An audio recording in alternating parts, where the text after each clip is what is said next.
सकारात्मक राहून भूतकाळ, संघर्ष विसरता येतो का? लोक म्हणतात सकारात्मक राहा, पण काही आठवणी, संघर्ष, अवघड काळ, चॅलेंजेस मनातून इतक्या सहज जातात का? नमस्कार मित्रमैत्रिणींनो, श्री स्वामी समर्थ. मी सुरेखा नरेंद्र. आज पुन्हा एका विषयावर बोलणार आहे, जो कदाचित खूप लोकांच्या मनात चालू असतो, पण प्रत्येकच माणूस ओपनली व्यक्त करत नाही.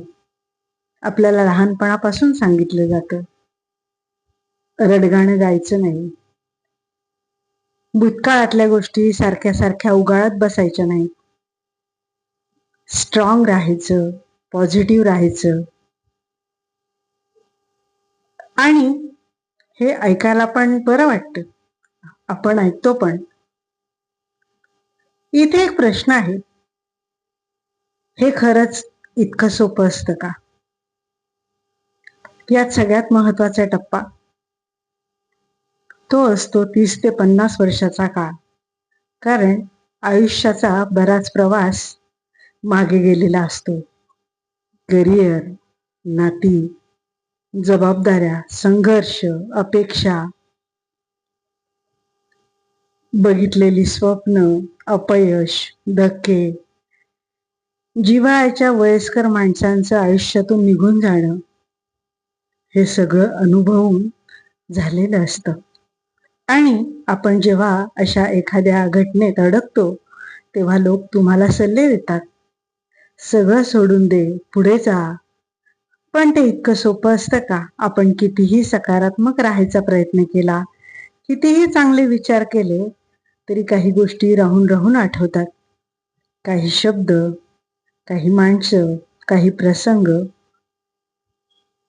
कारण मनाला मेमरी असते, आणि जिथे भावना खोल असतात, तिथे आठवणीही खोल राहतात. कधी कधी आपण स्वतःलाच विचारतो, मी अजूनही हे का आठवते आहे? मी पुढे का जाऊ शकत नाहीये? प्रश्न आठवणींचा नसतो, त्या काळात आपण किती आतून दुखावलं गेलो होतो.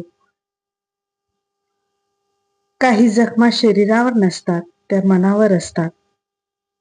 त्या दिसत नाहीत, म्हणून त्या वेदनादायक नसतात का? असं नाहीये. माणसाच्या आयुष्यातला 30 ते 50 या वयाचा टप्पा खूप काही पाहिलेला असतो. कोणी नात्यांमध्ये तुटलेलं असतो, कोणी स्वतःला सिद्ध करत करत थकलेला असतो, कोणी इमोशनली निग्लेक्टेड असतो, काही जण सतत स्वतःला स्ट्रॉंग ठेवण्याच्या प्रेशरमध्ये असतात. आणि मग एक वेळ अशी येते की माणूस लोकांपासून दूर जायला लागतो. तो काही लोकांचा राग करत नाही, तो थकलेला असतो.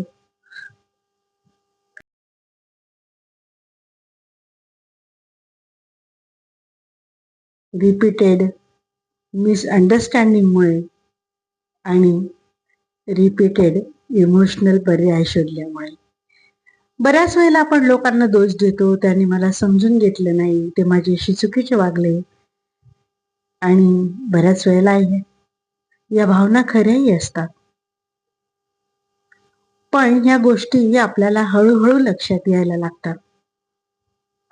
प्रत्येक जण स्वतःच्या संघर्षात, चॅलेंजेस मध्ये अडकलेला असतो. आपण जसे आतून दुखलेलो असतो, कदाचित समोरचाही असतो, पण हे समजायला खूप उशीर लागतो आणि ही जाणीव व्हावी लागते. लोक आपल्याला सांगतात पॉझिटिव्ह राहा, पण पॉझिटिव्ह असलो तरी दुःख नाकारता येत नाही. स्ट्रॉंग असलो तरी कधीच तुटत नाही असं नाही.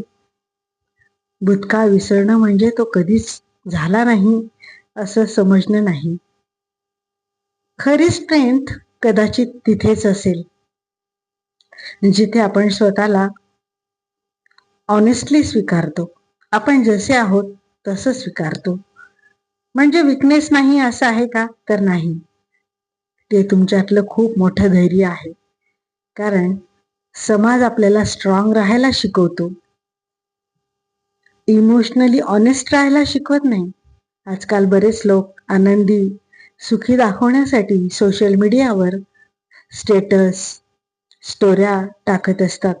आपलं करिअर खूप छान चालू आहे, आपलं काम खूप छान चालू आहे, आपण खूप सोशली ऍक्टिव्ह दिसतो, पण आतून ते खूप दुःखी असतात. आतून त्यांना शांतता हवी असते. तू स्ट्रॉंग राहा असं सांगायला, पण मी तुझं ऐकतोय असं म्हणणारं कोणीतरी आपल्या आयुष्यात आपल्याला हवं असतं.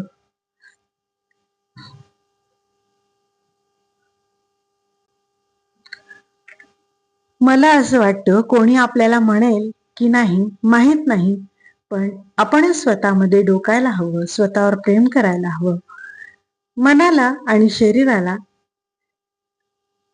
निरपेक्षपणे हाताळायला हवं, धीर सोडायचा नाही.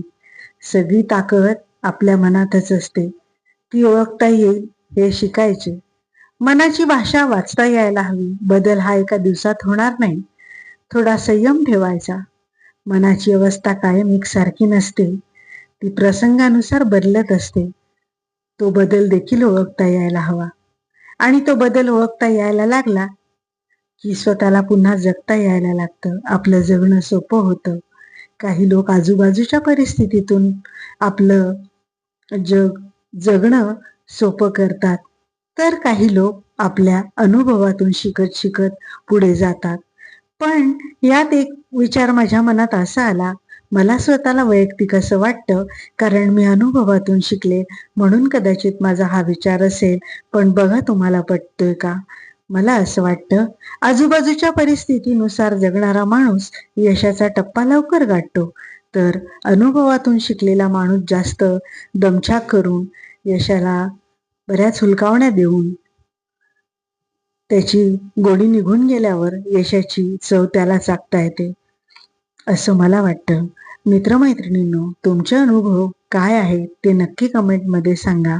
आणि आजचा व्हिडिओ आवडला असेल तर लाईक करा, आणि व्हिडिओ पूर्ण बघितला असेल तर जास्तीत जास्त लोकांना शेअर करा. आणि चॅनलवर अजून कोणी नवीन असतील तर चॅनलला नक्की सबस्क्राईब करा. श्री स्वामी समर्थ. लवकरच भेटेन नवीन विषयासह. श्री स्वामी समर्थ. धन्यवाद.